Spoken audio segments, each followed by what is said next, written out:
Dear Vangelis, it is a pleasure to welcome you to this conversation on Zoom. Hello, and thank you for being with us. It's a pleasure for me, too. And I want to thank and welcome everyone who's watching this at Istanbul Literature House during our second book fair. This year, completely digital due to the pandemic, but we decided not to let the virus stop everything, so we're opening the new season with this online gathering. And Kıraathane Books is very much on show during this event, and today we're featuring your novel, Four Walls. I'd like to remind our readers that we published this novel in Turkish about a year and a half ago, December 2018. Probably it came out in January 2019, so it's nearly 2 years.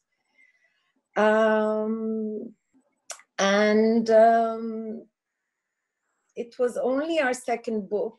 Kıraathane Books was just founded, and we're very proud of it. And I must say, Vangelis, we're very proud to have you as one of our authors. It's an I think honor you're for one me. of the most... It's an honor for me to be your second book. Oh, that's very kind of you. I think you're one of the most exciting voices in contemporary Greek literature, both as a novelist and as a playwright. But I want to ask you first, how do you feel about being published in Turkish for the first time? It's a first for you. Well, of course, I'm thrilled to be published in Turkish. You're a big country. We're neighbors, although we tend to forget it sometimes on both sides. And, you know, we are two nations that we have lived together for many, many centuries. So, in a way or another, we're very important to each other. And for me, the opening to the Turkish audience is very, very exciting. I would be thrilled if I knew that some Turks read the book in their house, in a beach, while trying to get some sleep, or being in a difficult situation in a hospital, maybe. But you know, all these connections that the writer has with his readers, connections that he does not realize them. He never knows. He never finds out when people read them. Yes, you meet new people without knowing it. Without knowing it, yes. In the theater is different. You know that at this certain time, today, Monday, at 7 o'clock, there is the show. And you know that there are 100 of people watching the show. With the books, it's different. You never know at which time of the day, of the month, of the year, someone is reading your book. It's a connection that is always covered with kind of mystery. That's true, but there's something else. I don't know if I should mention it, but I want to, because both from your mother's and your father's side, your family, your ancestors hail from this side of the water. Yeah. Don't they? Yes. Pontus, Trabzon, and Rodosto, Tekirdağ. Redestos. That's the place that my grandmother, from my mother's side, they were living there until the first decades of the 19th century. And then they came to Thessaloniki. Ah, that's an interesting route. From Thessaloniki, eventually to Athens. Yes, that happened many years ago. When I was 21, 5. you told me. Before the exchange of populations, they moved in 21. It was just before the exchange, yes. 1921. 21, yes, I think. Or maybe 20. So you have ties to this part of the world. Yeah. Somehow, family memories. And I have a very nice photo, an old photo at the beginning of the 19th century with my ancestors and many Turkish people all together in a big family and friends photograph in Turkey. Yeah. And I'm hoping we weren't able to do it before, but I hope in the future, after the pandemic, we will be able to welcome you in Istanbul as a writer in residence. I'm really hoping for that. Your novels have been translated to many languages and Four Walls into English, French, Italian, and Spanish. It won the Lord Bataillon Prize for Best Foreign Book in France, also for Best Translation. But you told me once that when you finally had it in your hands, you thought the Turkish book is the most beautiful print. Do you still think so, and why? Yes, I do still think so. I'm glad you remember it. And it's true. And I always say it to everyone that the Turkish edition is the most beautiful object of them all. I don't know, it's very simple in a way, but at the same time, it has something luxurious, let's say. It's an object of luxury. Being very simple. I agree, I think so too. Which is very difficult to combine these two. It's a very beautiful. Yes, well, 2 points about that, if you allow me, just a little note. A well-known designer and friend of Kıraathane, Bülent Erkman, supports us with these wonderful book cover designs. Our many thanks go to him as well. But also your publisher in Greece. It's Torodakio and its owner, editor Julia Tsakiris. I want to pay a tribute to her as well because she produces beautiful books as well as objects. And she would be so in tune with this book festival we're having. She publishes many translations from Turkish as well. I want to call Julia and say bravo and send you my love, Julia, and all our greetings. Vangelis, I think the publishing world and the world of readers, what a writer called the Republic of Letters, of literature, I sometimes think of it as a utopia we already live in, but we keep constructing it. It's a utopia always in the making. It brings us together, literature, and the precious thing it is to cherish and celebrate. That's how I feel. What do you think? You know, utopia is a Greek word coming from two words, ou, which in ancient Greek means no, and topos, which means place. Utopia is a non-place, let's say, it's the exact translation. Yes, you're right. Sometimes we tend to think, we writers and the literature world, that we live in a bubble, let's say,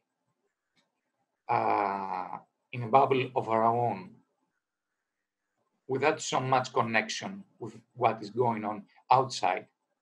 Of course, we get informed, especially this time of this period of mankind. Getting informed is a very easy thing to do. But we seem to be in our own space, in a way, because we are creators. And we creators, although we live in a certain social circumstances, in an environment, at the same time, we're far away from it. And we don't care so much about what we are living right now. Because our goal is to create new worlds, we create new persons, which is something that only God can do. God and writers, these two only can create human beings, even if they are on paper, the writers. But we have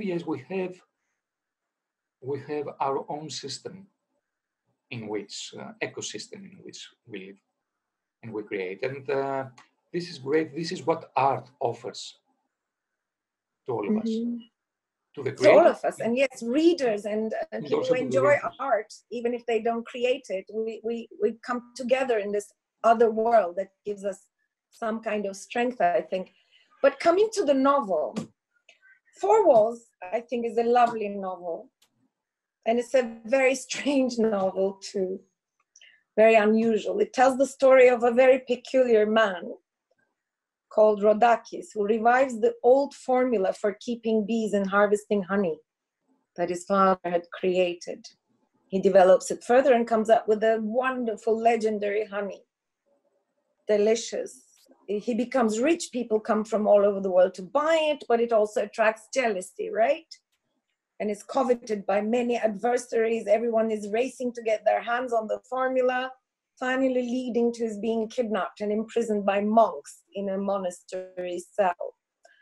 So confinement, being locked up, imprisonment, falling into traps, not only physical confinement, but also being shut in by the conventions of society, I think. Being thwarted by the oppression of maybe tribal pressure. These themes recur in many of your works, both novels and plays. What is it that attracts you to this theme?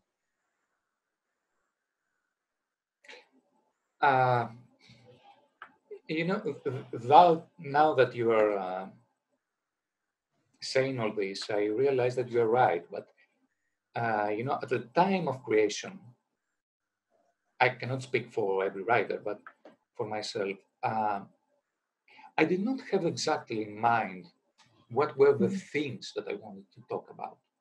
This comes without knowing it, because there are some things that interest you most. But it was not the goal to speak about themes. What I most wanted was to narrate a story and to see very clearly the persons that are moving the story, the starring roles, let's say. And I think that if you start from there and not from themes, if you start from the story and from the people, and if you concentrate on the people and you see them with clarity, so it's somewhat like becoming real people. You feel that you know them, that you have met them. It's impossible, these people not to carry from their own, their themes, their ambitions, their thoughts, their faults, their own world. And sometimes I feel like it's not that I have to create a world of my own, rather than I have to listen very carefully to the heroes. And they bring their word. And I just watch it, and I write it down. Yes, afterwards, I can see all the things that you say. Yes, but this novel takes place mostly on an island. We don't know which one. It's sort of a fictional island, maybe one of the Greek islands. We don't know. Yes, one of the Greek islands. It's strange because my first novel mostly takes place in a passenger boat. And my second novel takes place on an island, on Principe, one of the biggest island in Istanbul. It's called The House on the Island. So this putting situations and people in a microcosmos, a smaller world, is something I understand and I like very much. But your microcosmoses are much more weird. They're uncanny. You find the uncanny in the seemingly normal. You show what is strange and what seems to be familiar. This is your philosophical side along with your dramatic narrative side. I like this combination in you.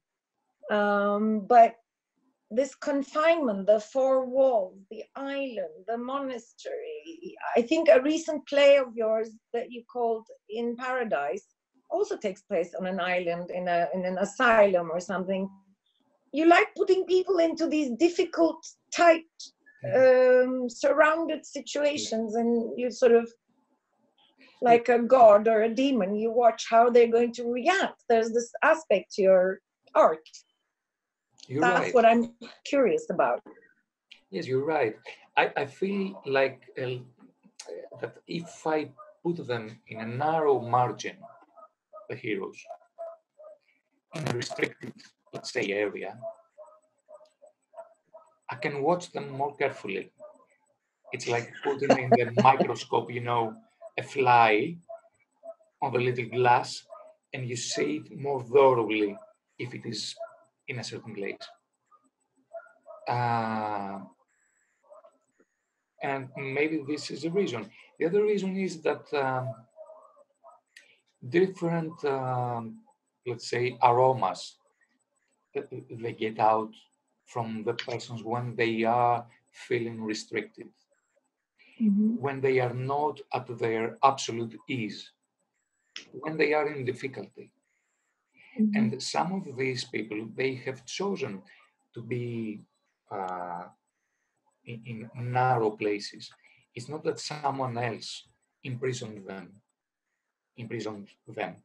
It's like if they have decided to be in this confinement. And many people think that I do also think, my heroes, many people, that sometimes you are more free when you are in restriction. And I can combine it with the COVID experience we all had, and being isolated in our homes and flats.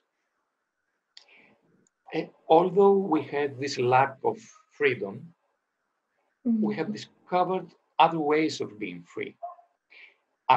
To be free before, and go to your job, go to where you are compelled to go, and meet the people that you cannot avoid.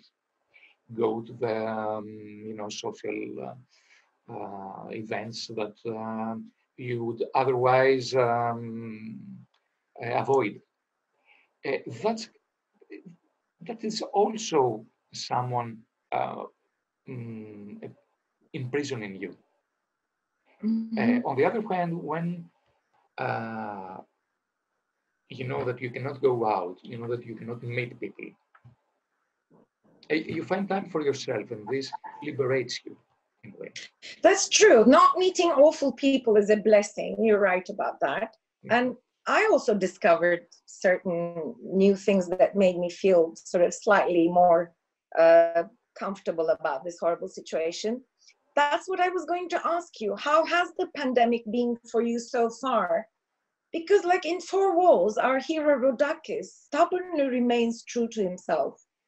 Despite the isolation, the confinement he undergoes, and he does not change his beliefs. He does not change his stubborn character because of the tragedies he experiences. I'm curious, did the lockdown teach you anything interesting about yourself?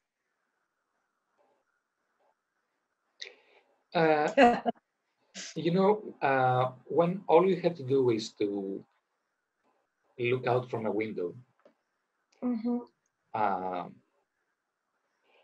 when you have nothing else to do, when you look out of your window, maybe for the first time you see what it is outside, and you watch and you notice things that in everyday life you never did. I want to say by that being closed up, it can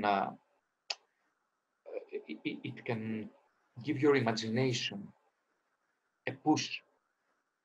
You have nothing else. That's a good point. But what you also said previously about that certain people, including some of your characters, walk into these situations almost subconsciously but willingly. And in Four Walls, Rodakis is like that. He's stubborn. He walks into this situation and it somehow enriches him. even though he's very stubborn and doesn't change his beliefs or whatever. He's a very sui generis, sort of solid guy. But what I thought was, after I read it and thought about it for a while, I realized Four Walls is a covertly, very subtly political novel, as almost all your work is. in a way. I thought it is a critique of many aspects of Greek society, as well as a tribute to its sort of wonderful aspects, but it's also universally a critique of the greed and stupidity of humankind in its relation to nature and its petty wars and conflicts, which is exactly where we are at the moment in the world. 20 years ago, you put your finger on something which has now become very clear. And in this context, what does honey represent? A mythological symbol, a social symbol? It's a very happy and astute choice, I must say, but I want to know what it meant to you. Yes, it's a kind of symbol, let's say. Honey is a mythical material substance. It's ancient. I think that bees were on Earth many million years before man arrived on this planet. Yeah, before humans, that's right. Before human, yes. So, and you know what makes me wonder is that the way that the bees are working and their product, the honey, has not changed a bit all these millions of years. That's true. They don't improve. They don't have to improve the way they're producing their magical product, right. the honey, propolis, and all that. While people, on the other hand, we are always chasing the improvement to be better, to discover something that will make us live more easily. We are always hunting this, the way of getting better in a way. Sometimes we don't achieve it. We get worse. While the bees, they have the wisdom, the way they make their nests, the way they produce the honey, the way that react to the environment. This has not changed at all. And I was always feeling that honey that cannot be produced from man, he has tried, but it's maybe the only thing that he cannot produce. It's only the bees that know the way. It has something magical, and for someone to make it the point of his life, the aim of his life, to produce honey and try to produce the best honey that has ever existed. That's what Prodakis makes. Exactly. It's wonderful because, I mean, on a mundane note, yes, honey is magical, but I mean, Greek honey is especially magical. I mean, whenever I come to Greece, alas, I can't now, but I buy sort of this wild thyme honey from Crete, sometimes from Tinos, and you know, the islands have different tasting honey. And I know your island is Paros, which I've never been to, but it's also it's almost a paradise. There was a nice. little program on Deutsche Welle last night on Paros, and I was thinking of you. Does Paros produce any honey? Yes, in small quantities, but they do, yes, all the islands. So I adore Greek honey, and I agree with you. It's a very powerful symbol about our relationship with nature, how we go about things, and, you know, our greed and our selfishness. Exactly. Our creativity as well, but, you know, things are very complicated after a certain point. And in your book, we see all this dramatized beautifully. Now, I find you at some level engaging with your own society in a very critical but also very passionate way. But you also draw very universal, weighty human themes from that engagement. And I find this artistic position of yours very exciting. Because when I read your books, not just Four Walls, but hopefully we're going to publish other novels of yours, Stolen Time, which is in Greek, it's called The Guest. It's another weird novel, which has sort of not same, but similar themes. I read your books and I said to myself, all of this could happen anywhere. He's not really talking about Greece as such. And then I started feeling that there is something very deeply, unusually Greek about you, because you select from the culture. You're selective. You filter it. Your filters as an artist, as a writer, produces something much more interestingly Greek than the cliche image of Greece we have, or Greek culture. And this makes you unique in contemporary Greek literature. I'm going to, put my head forward here. It's a very dangerous thing to say. But I find you more akin to the poetry and the visual art in your country than its literature in that sense, which is another big paradox. How do you explain that, if I'm right about it? Yes, you're right about it. And I think, I'll say it again, I think that it's the characters that do it. Vangelis, you're avoiding it. How can the characters do it? I mean, because I choose these weird people, as you said.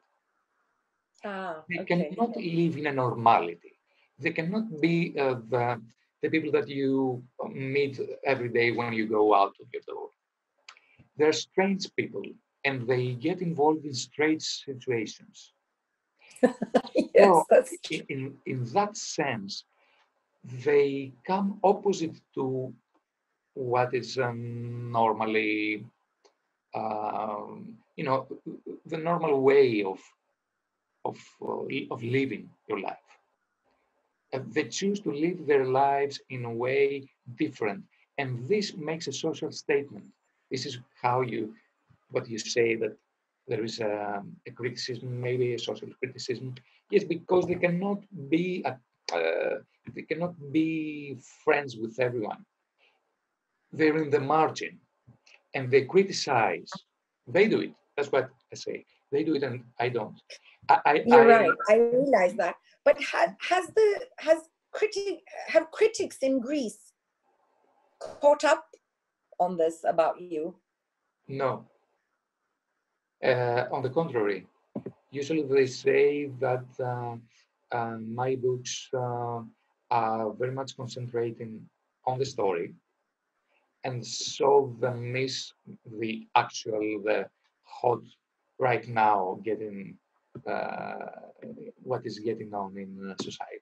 So that more the opposite from what you say. They think that I am an apolitic and non-politic writer. Not the opposite. They're missing the point, actually. The Greek critics are missing the point in a way. And your readers are not missing the point, because you have a big readership, as I understand.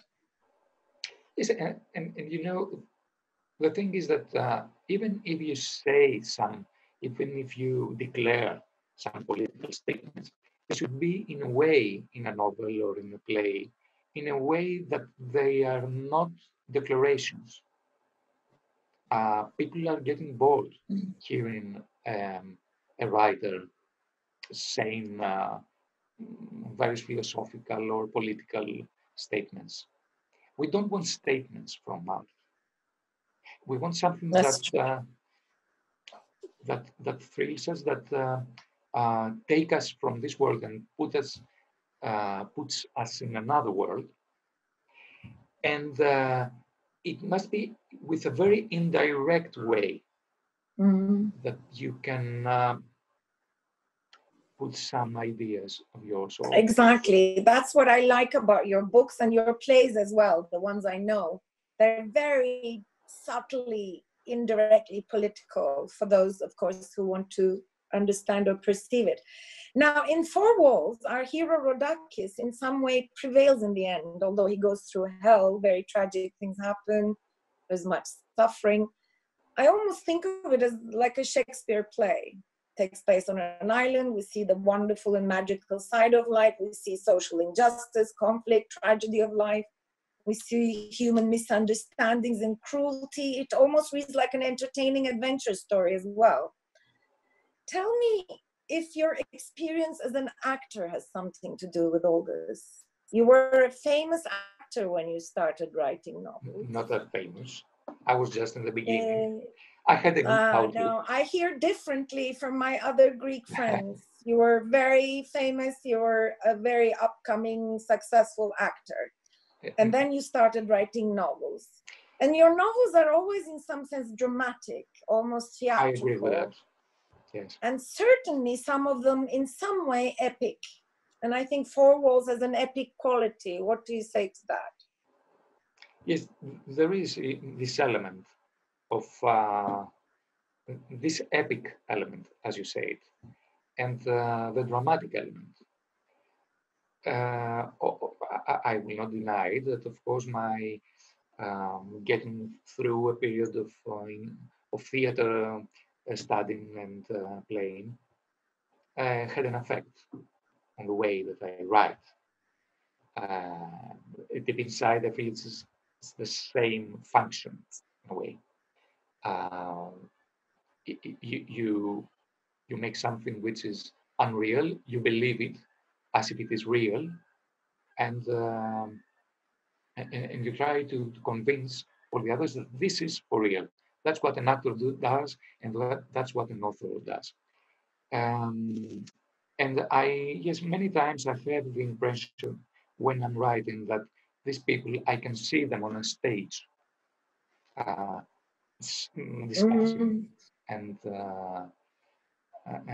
you know, one with the other reacting to what the other person offers. And yes, many times I feel because of the certain place. I mean, like on stage, we see them in a certain place. We don't see them traveling a lot. We have them there. That's right.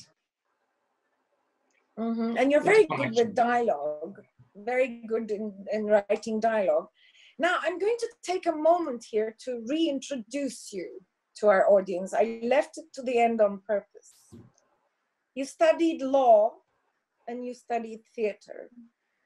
As we said just now, you became a well-known, admired actor. You started writing novels very successfully. Four Walls won the Diavazo Prize for Best New Writer in Greece in 2001. You then also began writing plays, very successfully also. And recently you wrote librettos for several contemporary operas, which I find very exciting. In February, when I was last in Athens, oh, I miss it so much, I saw one of your plays, Disguise. That was the highlight of my February visit. I thank you again for that opportunity, even though I didn't understand the Greek, never mind. I became an expert now in watching Greek plays without understanding anything, even though I've been studying Greek for about 2 years. It's a very difficult language, but I love it, I adore it. Anyways, Disguise was a fascinating story about a woman who can only love or connect with people if she assumes a false identity, pretends she's someone else. It's a very disturbing and important psychosocial drama. And now you told me very recently that the legendary singer Haris Alexiou is going to perform it. She's very popular in Turkey. She did some songs with Sezen Aksu. I'm a great fan of hers. How come you got such a celebrity and not a professional actor to play it? How did it happen? Well, I think that the best things that have come in my life, I have not made the least effort to achieve them. On the contrary, things that I have tried very hard to catch them, they have always escaped. So it has nothing to do with me. The director asked the permission to make a performance with this text. I said, okay, yes, you can have it.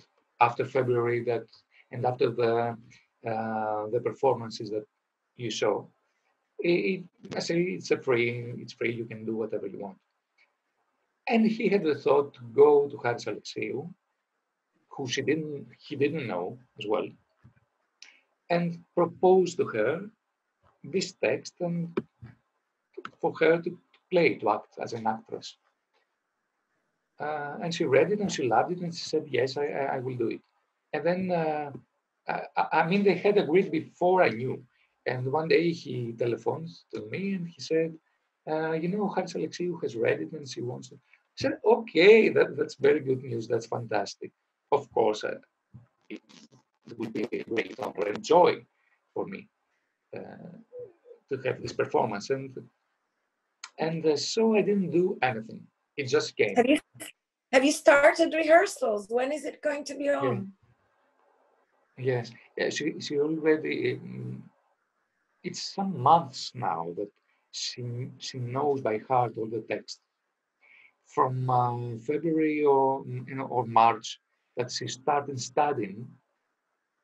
That was her pandemic project. Did you see her in rehearsal? Yes. Is she good? Yes. She's fantastic. Great. She's so expressive. She does not do anything. She doesn't try to be someone or to make the role or be transformed. She's just herself, very quietly speaking, but it has that magic on her. And through this simplicity, she puts through all the sentiment. That's wonderful. Good luck with the new performance. Another play of yours, Vangelis. Yes, good luck with the new performance of Disguise, which is a wonderful play. And finally, another wonderful play of yours, Cake, which is a favorite of mine. It was performed in the Aydın'ın festival, actually, some years ago. Again, very subtly political, though staunchly individualistic work, as most of your works are. And I began translating it at last, and I'm hoping to have a reading in Kıraathane Istanbul Literature House sometime soon. Cross your fingers.